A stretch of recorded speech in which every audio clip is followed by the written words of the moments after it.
छोड़ दे सकीना को। एक बार छोड़कर देख लिया। सोचा था बिछड़े बाप से मिलेगी, खुशी से झूम उठेगी, लेकिन आपने तो जीते जी मार डाला इसे। बकवास बंद कर। हमारे वतन में पैर रखने की तेरी हिम्मत कैसे हुई? इतने टुकड़े करूंगा कि पहचाना नहीं जाएगा।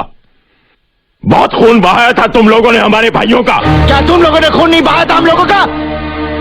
मेरे माँ बाप बहने सबको मार डाला था तुम लोगों ने। लेकिन वो एक जुनून था जो गुजर गया। आज मैं अपने प्यार को लेने आया हूं, अपने बच्चे की मां को लेने आया हूं। मैं नफरत भुला चुका हूं, आप भी भुला दीजिए। नफरत भुला दूं? वो भी तुम हिंदुस्तानियों से? अगर मेरा बस चले तो एक एक हिंदुस्तानी को गोली से उड़ा दूं। किन हिंदुस्तानियों को गोली से उड़ाएंगे आप लोग? हम हिंदुस्तानियों की वजह से आप लोगों का वजूद है।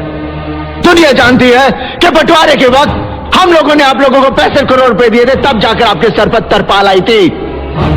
बरसात से बचने की हैसियत नहीं और गोलीबारी की बात कर रहे हैं आप लोग। पाकिस्तान की फौज को ललकारता है। आधा कश्मीर तो हमने हासिल कर लिया है, एक दिन पूरा हिंदुस्तान हमारा हो जाएगा।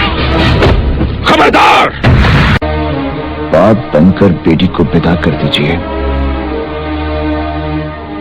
इसी में सबकी भलाई है।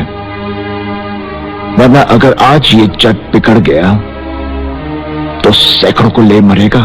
कमीने, मार डालूंगा तुझे।